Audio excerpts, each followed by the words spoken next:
So learning objective 4 in chapter 10 tells us how liabilities are reported on their balance sheet and some financial analysis on them as well.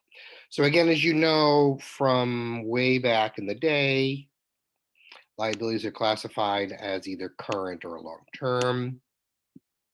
The difference is the current liabilities are going to be paid within a year from the date on the balance sheet, and long-term liabilities are the amounts that are going to be due after that date. Okay. And so basically speaking, nothing new here to review. Okay. For analysis, you're going to need to read the balance sheet. So here we have a partial miniature version of the balance sheet for General Motors for the years 2013 and 2014. So the 2013 numbers are in the far right column, showing current assets, non-current assets, and total assets. Current liabilities, non-current liabilities, total liabilities, stockholders' equity, and total liabilities and stockholders' equity. Same for 2014. We need to use the balance sheet to do a lot of our analysis here for the financial ratios we're going to be learning. The first one, we've seen this one before back in chapter 2, where you were introduced to ratios.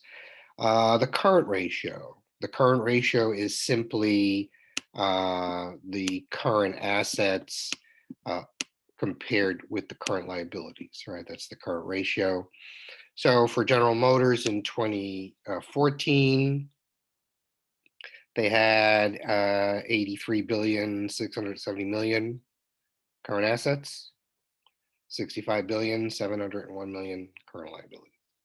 So their current ratio, 1.27 to 1, simply could be read that they have $1.27 in current assets. That's what that first number means. For every dollar in current liabilities, that's the second number. Right. Compared to 2013, they had a 1.31 to 1 ratio, which meant they had $1.31 of current assets for every dollar of current liabilities.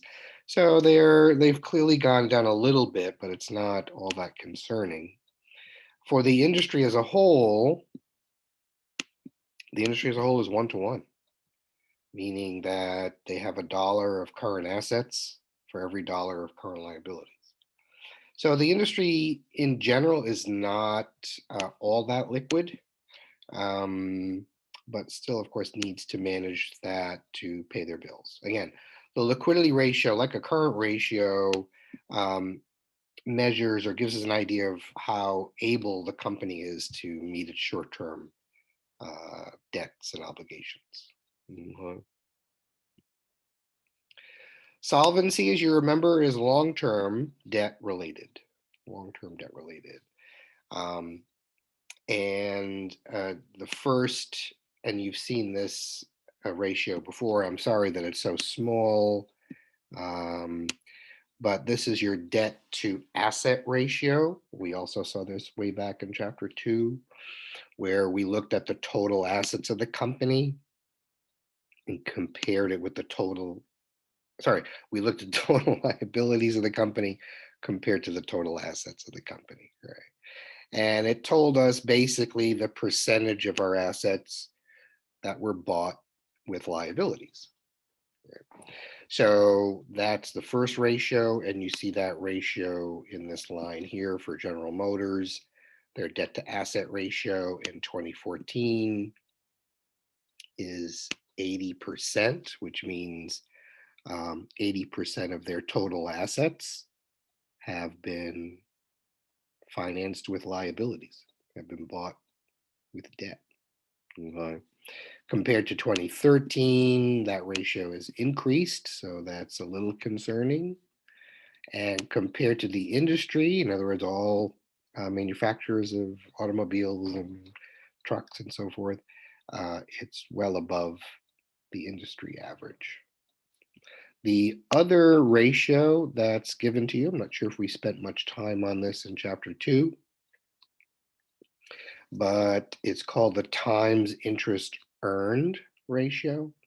And it basically looks at a ratio of how much profit we've made in comparison to our interest payments. So it's a number of times greater.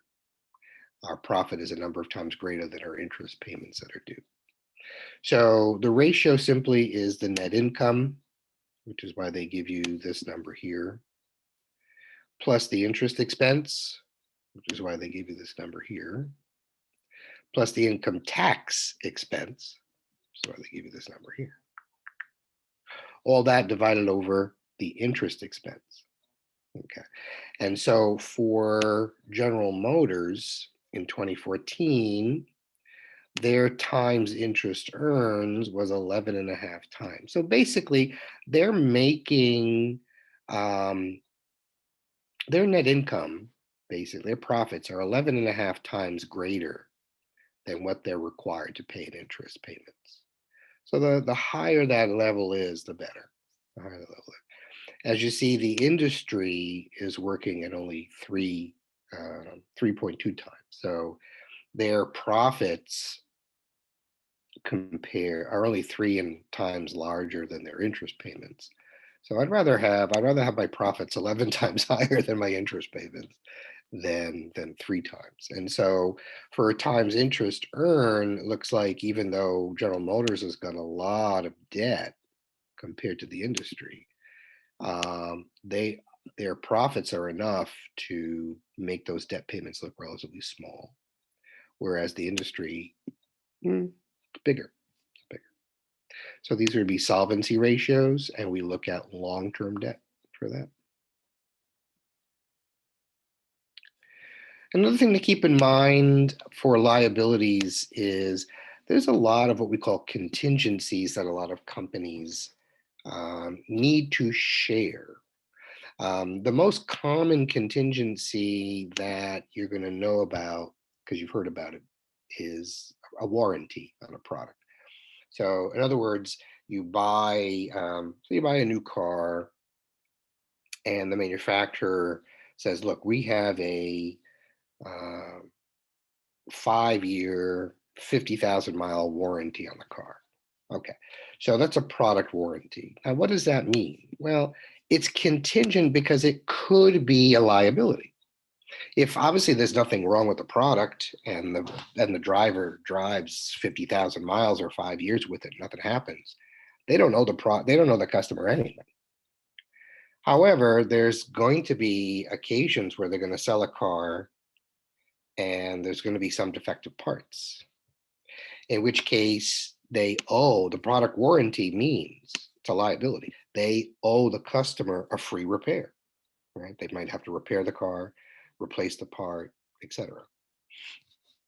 So product warranties are probably the most common type of a contingency liability that's everyone is familiar with. Other types of contingencies that are important to know about are companies are always involved in some type of lawsuit. It's not uncommon for companies to be sued or sue other companies or so forth. That's pretty common. What's uncommon is that they might lose a very large lawsuit. And so, because they might lose a very large lawsuit, that becomes a potential liability to the company. Okay.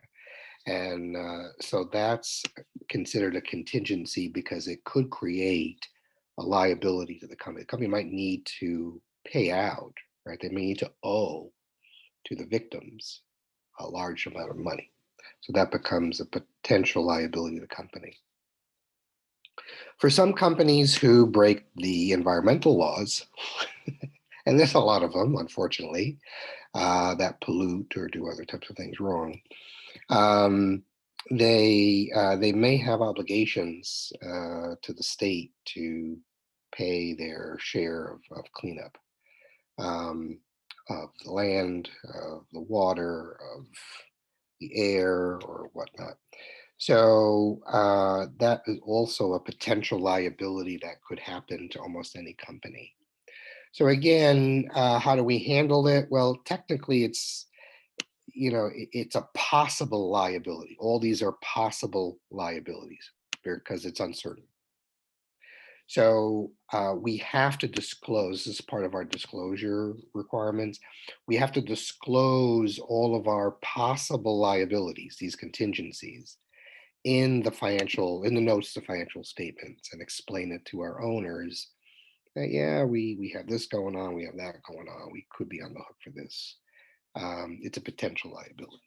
So that's a good word to know, contingency. And we've already talked a little bit about leasing. In general, leases are